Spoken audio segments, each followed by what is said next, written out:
बड़ी खबर इस बीच मिल रही है। पाकिस्तान का मिसाइल हमला नाकाम कर दिया गया है। सिरसा एयरबेस से मिसाइल मार गिराई गई है। यह बड़ी जानकारी मिल रही है। लॉन्ग रेंज मिसाइल ये थी, ये सस्पेशन है, अभी इसे सस्पेक्टेड है कि इसका जो टारगेट था वो दिल्ली तक भी हो सकता था। ऐसे में ये जानकारी, अब देखिए सीसीटीवी फुटेज इसका सामने आ गया है।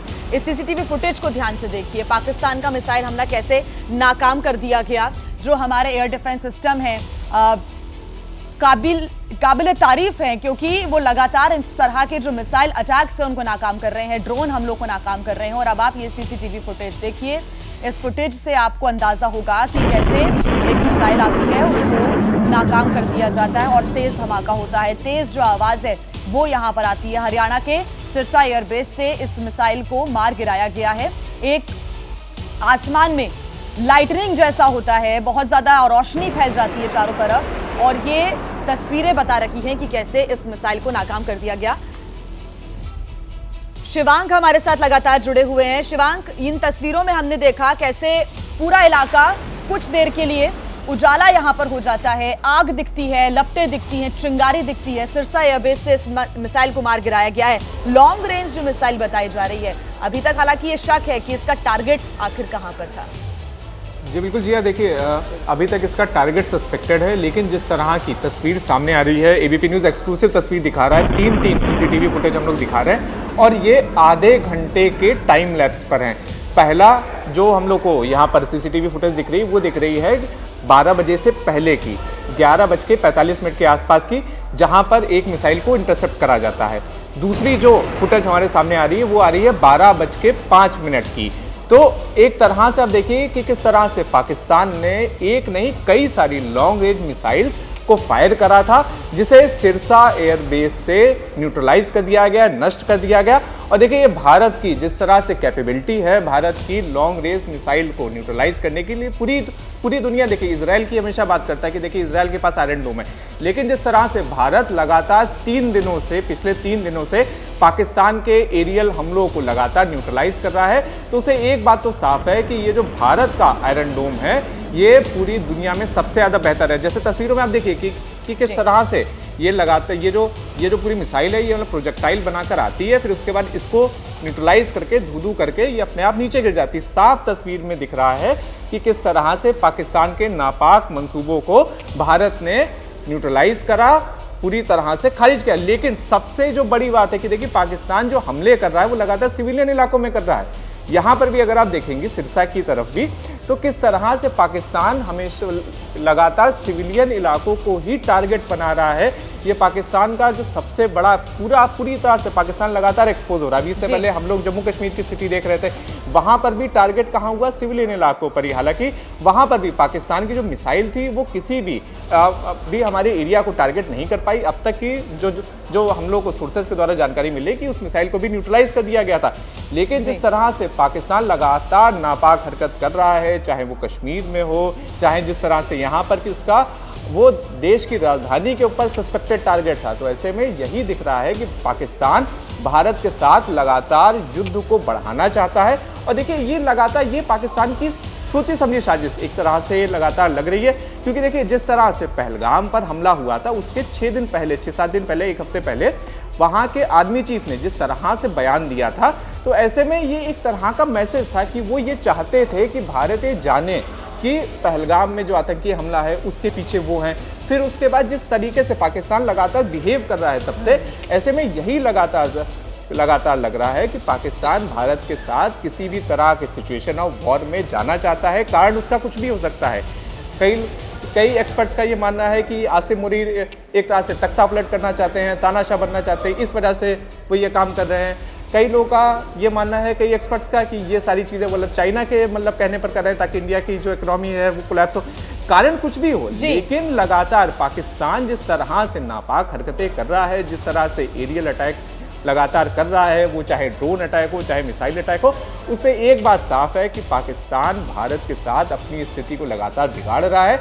लेकिन पाकिस्तान को एक चीज़ याद रखनी चाहिए कि जिस तरह से भारत अभी सिर्फ और सिर्फ रिटेलिएट कर रहा है। जिस दिन भारत अटैक करने पर आया, पाकिस्तान के पास सिर्फ 45 मिनट होंगे, क्योंकि एक और चीज़ यहाँ पर दर्शकों को याद दिलाते हैं कि शिकागो यूनिवर्सिटी की एक रिसर्च आई थी अब से कई साल पहले कि अगर भारत और पाकिस्तान का अगर युद्ध होता है और भारत पहले अटैक करता है, बिल्कुल अटैकिंग मूड में जाता है, ऑल विद न्यूक्स, तो 45 मिनट में पाकिस्तान 80% तक खत्म हो जाएगा। तो देखिए, पाकिस्तान के लिए इसे यही बड़ी चेतावनी है कि जिस तरह से पाकिस्तान एक तरह से सुसाइडल मोड के ऊपर मतलब निकला है, बिल्कुल फिदाइन बन के निकला है, तो ऐसे में ये पाकिस्तान के लिए ही खतरनाक है। बहुत उससे सारी पाकिस्तान के लोगों के साथ बहुत सारी स्टडीज हैं, बहुत पहले की स्टडीज अब सोशल मीडिया पर वायरल भी हो रही हैं, वो हम सब देख भी रहे हैं और इससे सब अंदाजा लगा रहे हैं कि अगर युद्ध होता है, जंग आगे ये बढ़ती है, तो किन हालातों से सभी को गुजरना होगा। ये तमाम स्टडीज हैं। मेघा जी, सवाल मेरा आपसे है कि एक जो यहाँ पर हम अटैक्स देख रहे हैं सिविलियन इलाकों पर, रिहायशी इलाकों पर ये अटैक हो रहे हैं, सिविलियंस को निशाना बनाया जा रहा है। पहलगाम आतंकी हमला होता है, बहुत आसानी से सिविलियंस को मार दिया जाता है जो इनोसेंट्स घूमने आते हैं।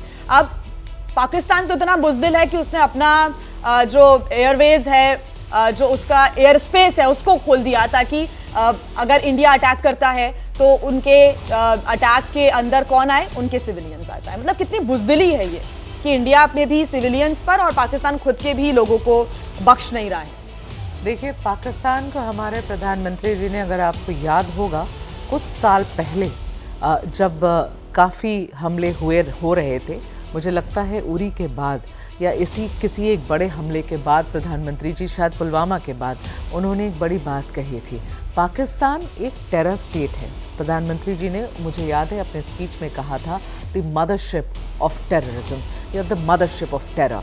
ये है पाकिस्तान। पाकिस्तान की असली पहचान यही है कि वो एक टेरर स्टेट है। पाकिस्तान एक ऐसा देश है जिसने अपनी ज़मीन पर एक नहीं कई अलग अलग आतंकी गुटों को पाला पोसा और उन्हें आज भी रख रहे हैं। पाकिस्तान ऑक्यूपाइड कश्मीर का जो एरिया है, जिसके बारे में हम बार बार, जो भारत का था, जिस पे कब्ज़ा पाकिस्तान ने किया, उस पूरे एरिया में एक नहीं कई ऐसे टेरर कैंप्स हैं जहाँ पर टेररिस्ट की रिक्रूटमेंट होती है, उनकी ट्रेनिंग होती है और वहीं पर वो रहते भी हैं, क्योंकि वहाँ से बहुत आसान है बॉर्डर को क्रॉस करना, भारत के अंदर आना, यहाँ आतंकी हमले करना और फिर वापस भाग जाना। जैसे कि आप समझिए उस दिन भी हुआ, 22 तारीख को जो पहलगाम में हुआ, मोस्ट लाइकली ये सब पीओके से ही आए थे। तो जो पाकिस्तान की पहचान है, वो पहचान ही एक ऐसे देश की है जो टेररिज्म को अपने यहाँ पनाह दे रहा है। सिर्फ भारत की ये प्रॉब्लम नहीं है, भारत ही बार बार ये एक्यूजेशन नहीं लगा रहा है पाकिस्तान पर। पाकिस्तान के बारे में ऐसी बातें अमेरिका ने भी कही है और कई बड़े देशों ने भी कहा है कि भाई आप, ये समय हो गया है, पाकिस्तान को समझने की ज़रूरत है। अरे आप सोचिए, इन सारी बातों को छोड़िए, ओसामा बिन लादेन कहाँ मिले थे? ओसामा बिन लादेन को भी पाकिस्तान ने ही पनाह दे रखी थी। ओसामा बिन लादेन को मारने के लिए अमेरिका ने पाकिस्तान के अंदर आके कार्रवाई की थी और पाकिस्तान के लोगों को, वहाँ की आर्मी को, किसी को पता तक नहीं चला कि अमेरिका अंदर आकर ओसामा बिन लादेन को ढूंढ कर उसे ढेर कर चुका था। तो ये सारी बातें देखिए, ये सारी चीज़ें ऐसी हैं जिसको आप अब झुटला नहीं सकते। पाकिस्तान झूठ बोल बोल कर यहाँ तक आया है। अब आप परसों ही, जब ये ड्रोन अटैक्स परसों रात को वो माउंट कर रहे थे इंडिया के ऊपर, 400 से ज़्यादा ड्रोन उन्होंने इंडिया के ऊपर फायर किए और फिर आकर एक आधिकारिक रूप से एक स्टेटमेंट दिया कि हमारा इन अटैक से कोई लेना देना नहीं। ये तो हास्यास्पद बात हो गई ना। ये ड्रोन सब कहाँ से आए? आसमान में खुद ही अवतरित हो गए क्या ये ड्रोन? किधर से आए? या कोई और देश मार रहा है भारत को? तो इस तरीके का स्टेट है पाकिस्तान। ऐसा है ये देश पाकिस्तान। इससे आप क्या एक्सपेक्ट कर सकते हैं? और भारत ने एक बात बहुत क्लियर, इनफैक्ट मैं आपको थोड़ा पीछे अभी ले जाऊं और बताऊं कि जब 22 तारीख को ये हमला हुआ तो शुरुआत में भारत ने क्या क्या किया। शुरुआत में भारत ने अलग अलग कदम उठाए, जैसे अपनी ट्रेड रोक दी, अपनी ट्रेड पाकिस्तान के साथ रोकी और फिर पानी रोका। जो सिंधु जल ट्रीटी थी, इंडस वाटर ट्रीटी, उसको अबेयंस में डाला। लेकिन मैं आपको ये बात बता सकती हूँ कि भारत के प्रधानमंत्री श्री नरेंद्र मोदी जी ने ये इंस्ट्रक्शंस दिए थे, क्लियर इंस्ट्रक्शंस दिए थे। किसे? अपने कैबिनेट को, अपने मंत्रियों को, कि इस पानी को वेपन के जैसे पाकिस्तान के अगेंस्ट हम नहीं यूज़ करेंगे। पाकिस्तान के नागरिकों के अगेंस्ट, जो आम नागरिक है, जिनका इन टेररिस्ट से, इन टेरर ठिकानों से, इन आतंकियों से कोई लेना देना नहीं है। पाकिस्तान में आम नागरिक भी तो रहते हैं ना। ये लड़ाई भारत की पाकिस्तान देश के साथ नहीं है, ये लड़ाई भारत की पाकिस्तान में रहने वाले उन आतंकियों के साथ है और वहाँ की सरकार में बैठे उन लोगों के साथ है जो बार बार बताने के बाद भी नहीं सुधरते हैं, जो बार बार ये एक ही काम करते हैं। और वो काम क्या है? इन आतंकियों को अपने यहाँ पनाह देना, इन आतंकियों को रिक्रूट करना, इनके रहने की इस हर चीज़। ये आतंकी आते कहाँ से? ये पाकिस्तान के अलग अलग जगह से आते हैं। और कौन है ये आतंकी? ये अगर आप जाएंगे, केस स्टडीज़ देखेंगे तो आपको पता चलेगा कि ये गरीब लोग हैं। ये आतंकी कौन है जिन्हें आप पैसों की लालच देकर टेररिस्ट की ट्रेनिंग देते हैं, अपने कैंप्स में लाके रखते हैं और फिर उन्हें झूठा वादा करते हैं कि अगर तुम मर गए, अगर तुम, और उनके तरफ से तो जब ये भारत में जाते तो ये शहीद हो जाते, शब्द तो वो शहीद यूज़ करते हैं कि अगर आपकी जान गई तो आपके परिवार की जिम्मेदारी हमारी। ये सब कौन करता है? ये पाकिस्तान में बैठे वहाँ की सरकार में एक आर्मी और दूसरी ISI, ये लोग पालते पोसते हैं इन आतंकियों को। ये आतंकी खुद से वहाँ नहीं पनप रहे हैं, वहाँ की सरकार से हमारी लड़ाई है। वहाँ के आतंकी ठिकानों को हमें हटाना है और नेस्तनाबूद करना है और वहाँ के आतंकियों को हमें मारना है। पाकिस्तान के लोगों से, जो वहाँ के आम नागरिक हैं, वहाँ से भारत की कोई दुश्मनी नहीं है। बार बार भारत सरकार ने कहा कि we are not at war with the country of Pakistan, we have nothing to do with the civilians of Pakistan.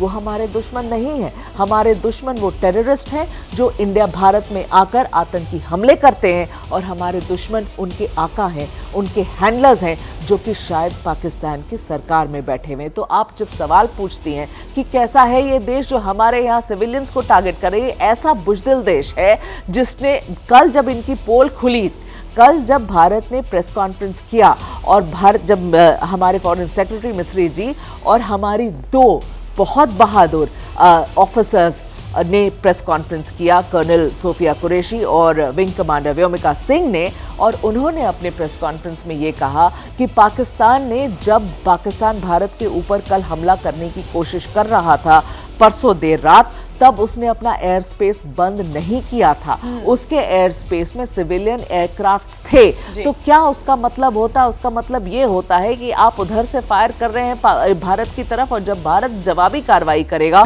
तो उस वक्त आपके आसमान में सिविलियन एयरक्राफ्ट्स घूमते मिलेंगे, और अगर वो टारगेट हो गए तो देखिए कितना बड़ा तमाशा होगा उसके बाद। और ये टारगेट भारत सिविलियन एयरक्राफ्ट्स को नहीं कर रहा है, लेकिन पाकिस्तान जानबूझकर अपना एयर स्पेस नहीं बंद कर रहा है कि शायद ऐसा एक्सीडेंट हो जाए, ऐसा कुछ हो जाए जिसको वो लेकर फिर इंटरनेशनल कम्युनिटी में जाकर ये कहे, ये गुहार लगाए कि देखिए भारत ने उनके एक सिविलियन एयरक्राफ्ट को निशाना बनाया। कुछ पहले ये भी कह रही थी कि पाकिस्तान इस वक्त कई बार डिनायल मोड में आ जाता है कि हमने तो कोई अटैक किया ही नहीं, हमने तो कोई ड्रोन भेजे ही नहीं।